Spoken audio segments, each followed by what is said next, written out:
Hey, this is Matt once again with about to the video. This is a pay request for Cindy, and first I want to say I do apologize to Cindy for the lateness of the video. I remember looking for this documentary and not being able to find it at first, and it took her quite a bit. But I was able to find it, thankfully. So again, I apologize for the lateness of this, but here you go. Cindy wanted me to take a look at this documentary called Tickled. And before I go on, for those interested in requesting any type of videos, PayPal is usually the best bet. Do have my Patreon and CashApp for those who have asked. Links are down below in the info box that I'll get to as soon as I can. But Tickled. It's a documentary that came out in 2016. And when I read the synopsis of it, I went, oh no, what is this? This is like some kind of weird fetish documentary, because the setup is a New Zealand reporter who deals with pop culture and goes into quirky stories like, oh, here's a lady who owns some donkeys, or stuff. Found something on the internet called competitive endurance tickling. I'm like, okay, there's going to be some weird thing about some kink and why people are into it, why people are not into it. But things go sideways fairly quickly and becomes somewhat of a fascinating documentary. I will say that. Made by David Farrier and Dylan Reese? Was it Dylan Reese or Dylan Reeve? I want to make sure I did it right, because this went totally under the radar for me. I never knew about this story. Dylan Reeve. This aired on HBO, I guess. HBO Documentary Films is who was a part of it. So they write this story up in New Zealand, and it gets a bit of a buzz on the interwebs at that point.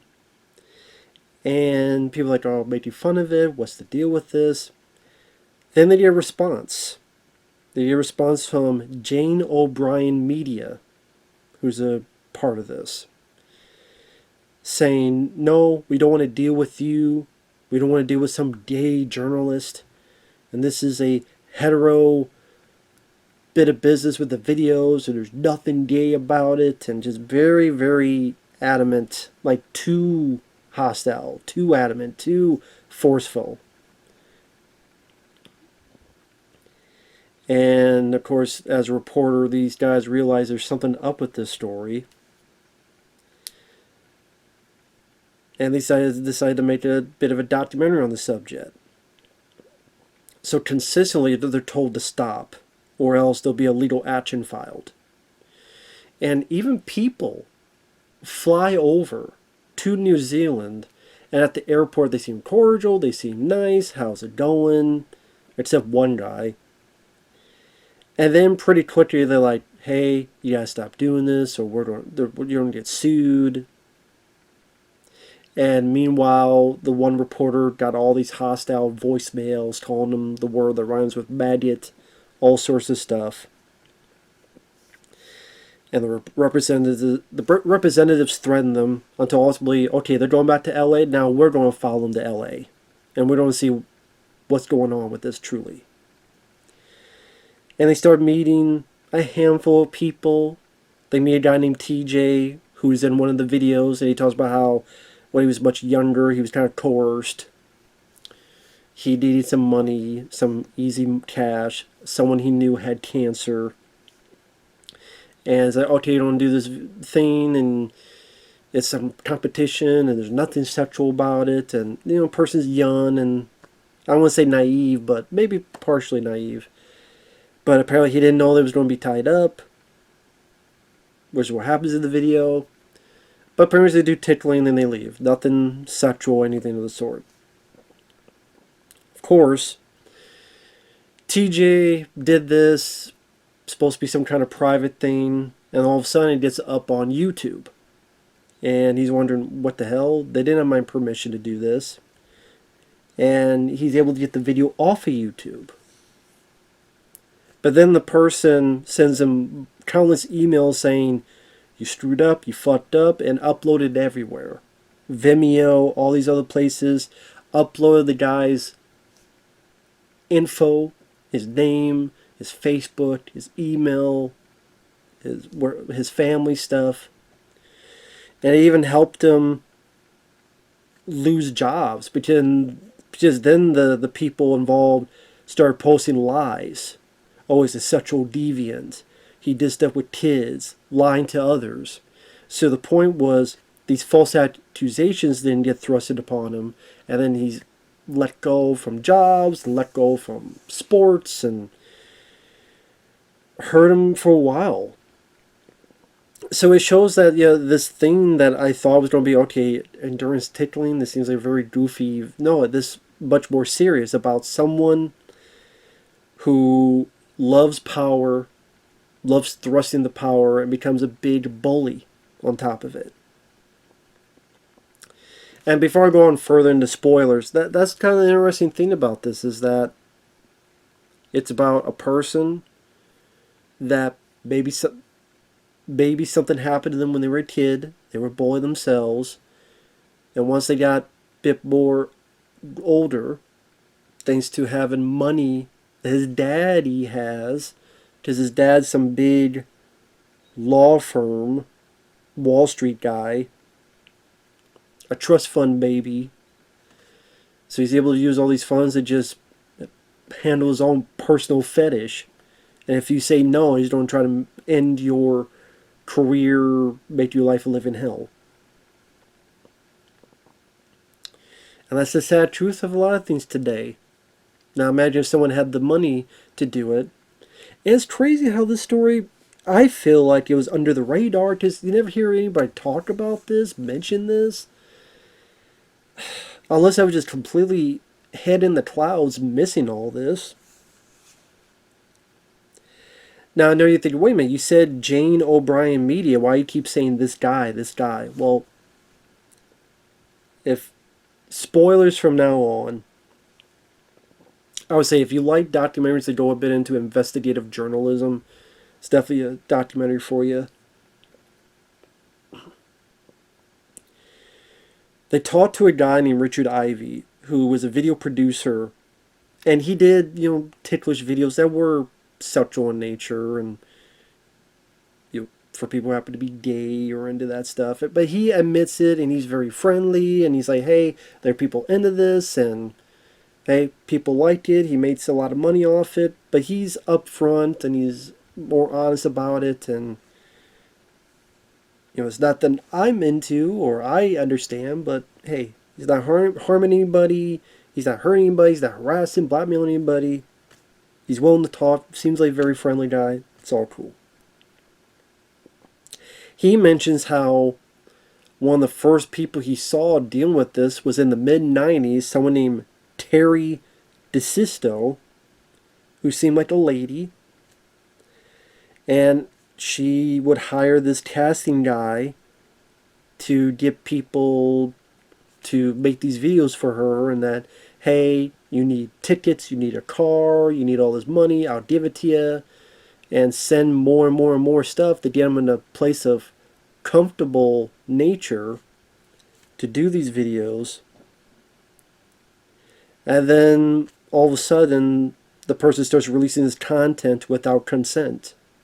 And a lot of these folks are underage. It's mostly like you got clothes on and they're kind of wrestling on each other and tickling. Wrestling on each other, tickling. While you're on the ground, they tickle you. But still, the fact that let me get to that. So it gets released. The casting guy gets mad because this is not what he signed up for. So because of it, this Terry DeSisto starts blasting the casting guy, what they call a phone blaster, calling all the time, leaving every horrible message, talking about his dead brother, all this stuff. And I like the guy. He kind of had a nice demeanor about it, where I don't know what the person do. Who knows what the person was on? Maybe he was taking cocaine up the ass. I don't know. But again, he seemed very willing to talk to our lead reporters here. And they also talked to some journalists that looked into this Terry DeSisto person.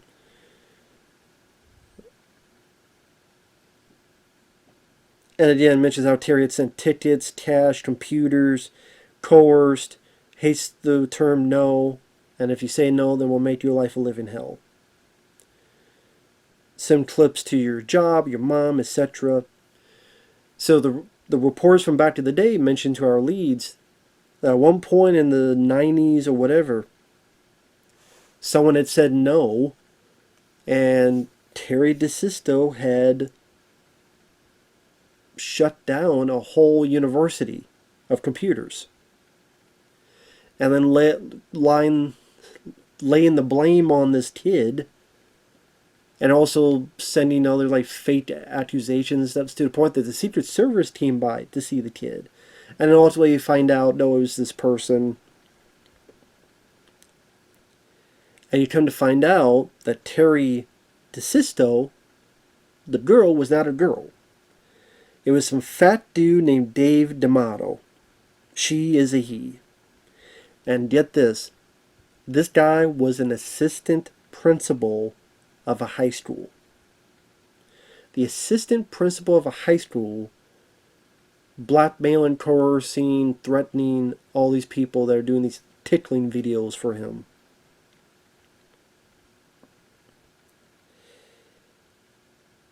He gets busted, but his father's part of Wall Street's big law firm, so he gets put into this half-ass, halfway house. He's still able to get his law degree to an extent. And you get the idea he was also able to keep writing to this casting call guy. And David D'Amato was not only Terry DeSisto in the 90s, but has continued throughout the years and is now Jane O'Brien Media. It's the same person.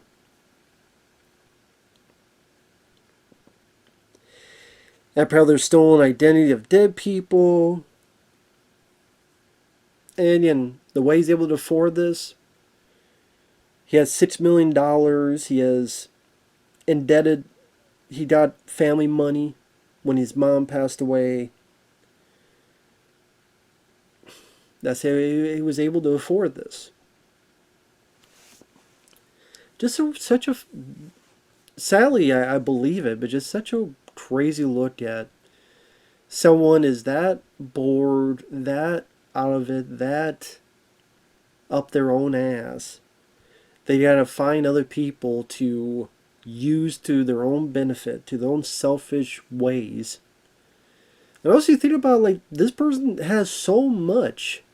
By this point it seems like hundreds and hundreds. What more do you need? But if that power, the sense of control, seems very addictive, so this person keeps doing it.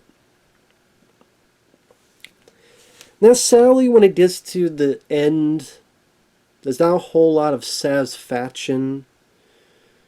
They do find where this guy's at. They park outside the guy's place. They're able to kind of confront him, but he just kind of, oh, yeah, I'll see you in court. Yeah, hey, I'll see you in court. And they're trying to say, well, you're trying to sue us, so yeah, maybe I'll do that.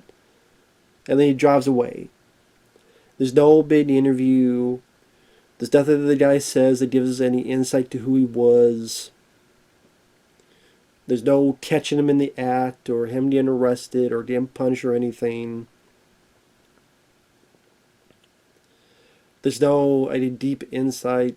Well, there's a tad one, to be fair, about our antagonist. Pretty much what we find out is after they confront the guy, they took the legal documents to someone and he said, yeah, this isn't real. So these aren't valid. And after that, they got not much of any legal issues.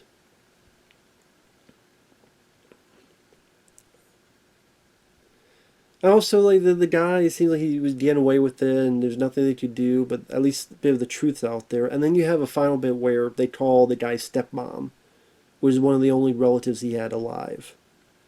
And she's very truthful, yet when they go, he's doing it again, she's, oh man. And then she's like, well, how long has he been doing it this time? And the lead reporter goes, he never stopped.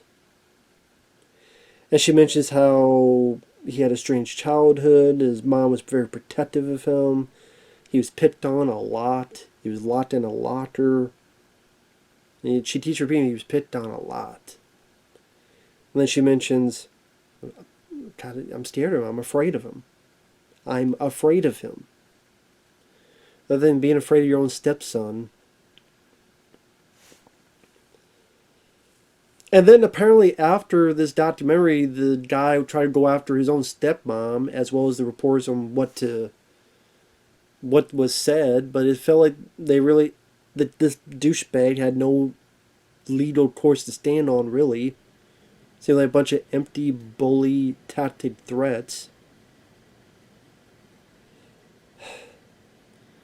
And then the guy, Dave D'Amato, passed away a year later, 2017. So I'm like, well, what happened to all these other people that was involved? Oh, it went to, who was it, Jimmy Smith's? It went to someone else. And I'm like, okay.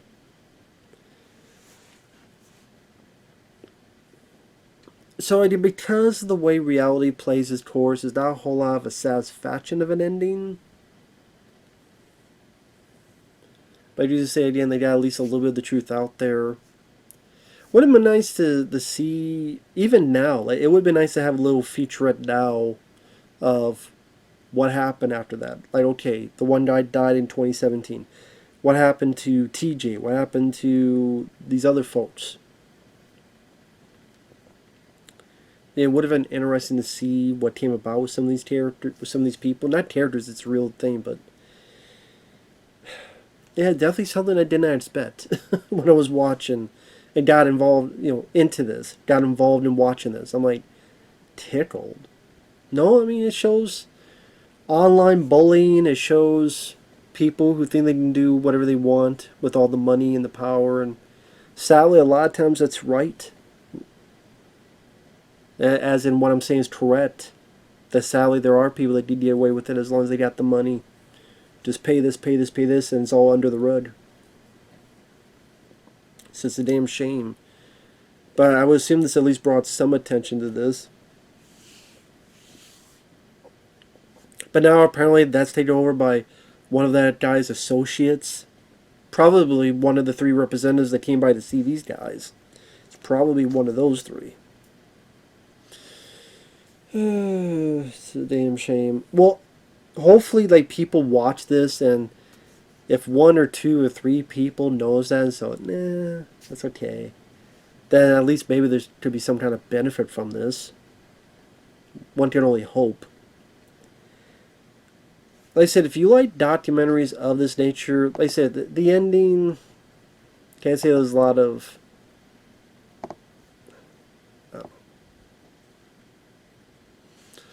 There's a whole lot of that.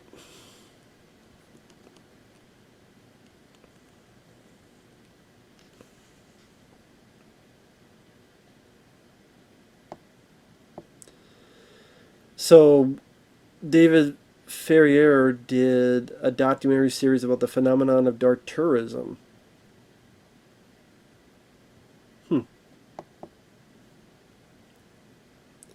And did one in 2022 called Mr. Oregon, an enigmatic figure associated with an antique store and car clamping business, and Farrier's attempts to learn more about his life. Over-enthusiastic car clamping policy.